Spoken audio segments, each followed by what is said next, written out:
Now let's talk about what happens when you misplace a piece.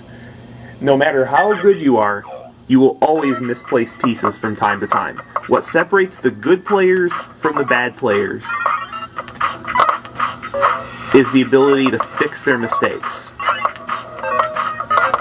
I'm going to stack a little bit fast here just to get to the point.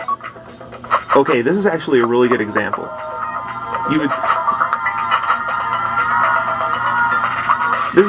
You know what, I'm going to stack a little bit more to make the example a little bit more realistic.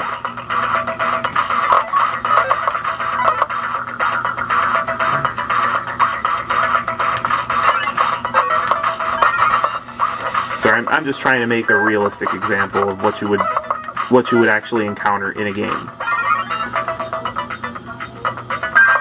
Clear this out.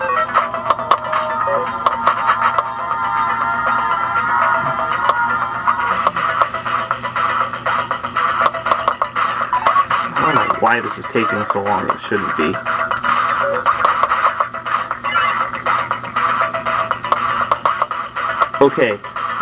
Okay, let's say, because the obvious place to put the O right here is where I had it, but let's say you move it one spot too far over and you drop it there. Now you've got a gap over your eye slot. The best way to fix this is to, first of all, do not stack any more pieces over your eye slot.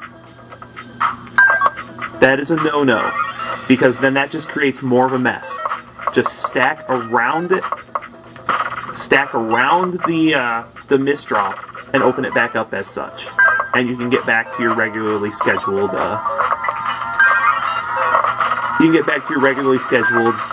Tetrising. I'll stack a little bit more and show another example. Okay. Like, one thing you could do is drop a piece in here and make a line. But let's say you don't move it far over enough and you drop it here. Given the current situation, the best thing to do here is wait for an L such as this, drop it in here, and then place an I to open that up. Now, I created a little bit more of a mess, and that's the reason why misdrops closer to your eye slot are easier to fix than ones in the middle of the stack, because opening up misdrops in the middle of the stack is often a multi-step process. Okay, now let's see what happens. When I make a real mess. I'm just going to drop pieces for the most part randomly about and make something that's going to be a real mess to fix. Just to show you guys what to do in many different kinds of situations.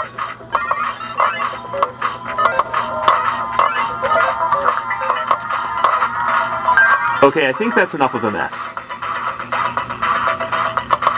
Always make sure to not overstack, like I was explaining before.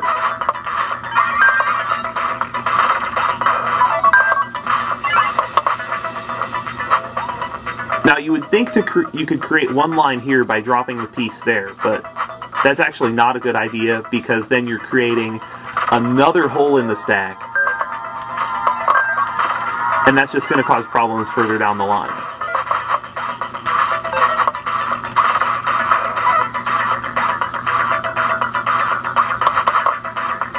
Doing slight overstacking like that won't hurt you too much. Just be careful where you put your pieces so that you can continue to downstack further down the line. Focus on removing the holes one at a time. Now, one thing you could do here is you could put the J in this position and clear out a line, but you'll cause more trouble than you need. So I would just actually put the J up here and put this, what is that? That's a Z. I always get Z's and S's mixed up. But that's probably the best way to clear that out, which means you can get down here clear another line, and just continue to move down the stack. I think I've covered just about everything having to do with down stacking, so I'm just going to clear this out, and you can observe some of my techniques. I'll try to go a little slow.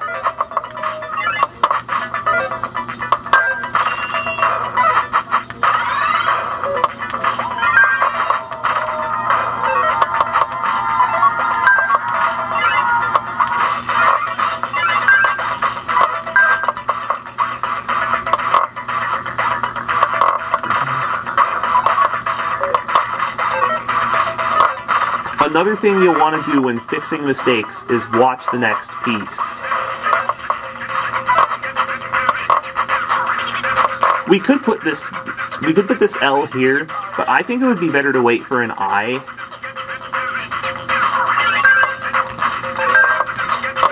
In most situations, because then that's less work down the line. And now we've cleaned it out enough so that we don't need an I.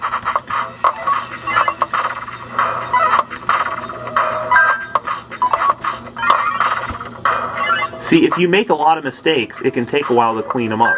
So make sure that when you make a mistake, clean it up right away.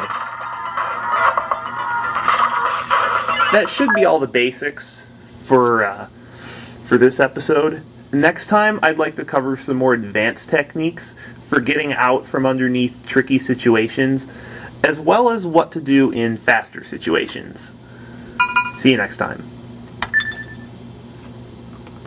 This is Riker Rider, and I'm going to cover a couple more advanced techniques for fixing errors. Especially common ones. The first thing that I would like to cover will be spin techniques. Let's stack a little bit to get something good going. I'll go a little bit faster this time, not only for time's sake, but because you know how to stack.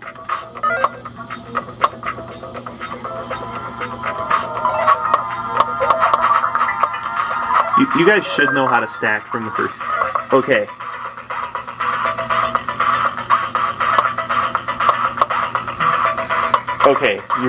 Okay, this is the first good example. Normally you'd want to put this this O over here.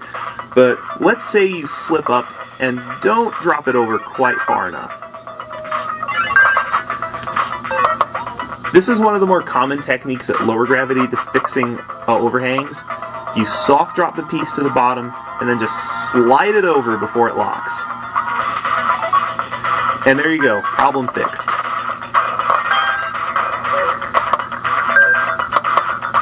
You can do this with any number of pieces. This particular instance you have to be quick with.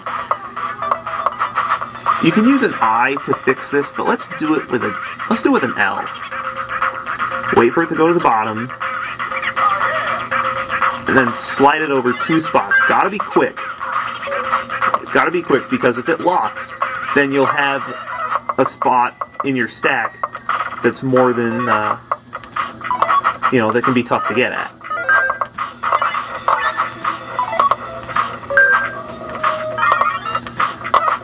Oh, that's another good example I can use, is clearing out that little gap down at the bottom where you have overstacked. If you find that you've overstacked, don't stack any more on top of it, because that just makes more work. And the quicker you can fix your mistakes, the sooner you can go back to making Tetrises. I gotta find another spot I can see common mistake. That needs to be like a... Oh.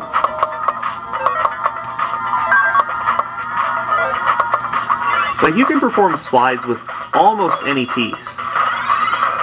They're most useful with T's. They're most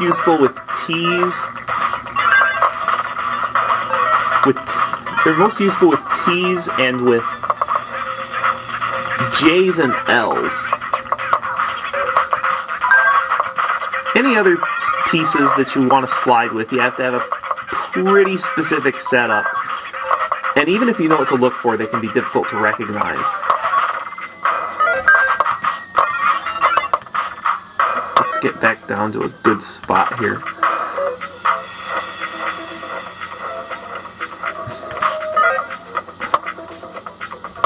Another thing that you can use to fix problems is what's called a spin. Okay, now we would think to drop this S piece here, but let's say we dropped it one spot over here. Oops. Now, one thing you can do to fix that is actually, I think we can use an S to do this.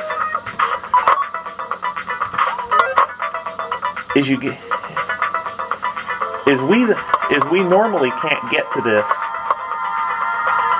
it this way, but there's another way we can do this.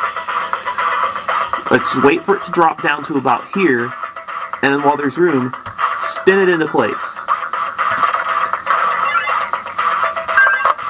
Most Tetris games will only credit you extra points or extra garbage in versus mode for doing that with a T, but you can do it with any piece except the O. Heck, you can even do it with the I.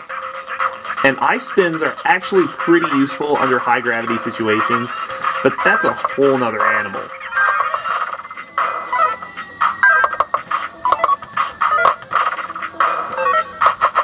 Once you're comfortable with making Tetrises and being able to quickly fix mistakes, that's when you should really move on to high gravity play. Let's find another example here. That would be good. Unfortunately, I'm not very good at setting up T-spins, so they're difficult for me to demonstrate. Okay, we have a T slot right here. Just drop an I in here. What a T slot is it's a T-piece shaped slot in your stack, and the T-piece should be facing downward. Basically, just visualize a cross in your stack, drop the T-piece in the cross, and rotate it. T-spin double. The reason why T-spinning is important in versus mode is because it sends more lines.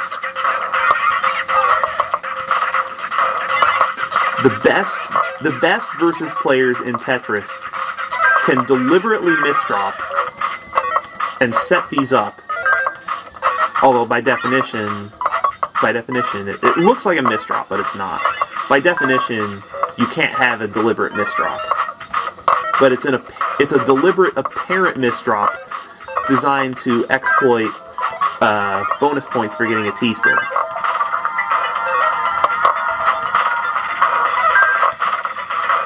Let's see if I can't not fit one more example in.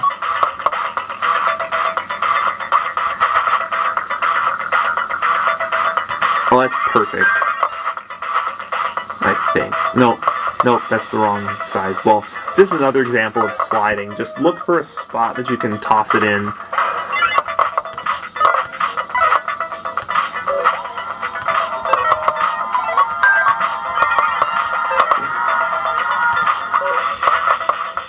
So pretty much the basic rule of sliding and stacking is look for a spot that the piece could go, and with good timing, rotate it or move it over just in time. It's a little harder to do on Legacy Tetris games because they don't have, what's it called? They don't have a,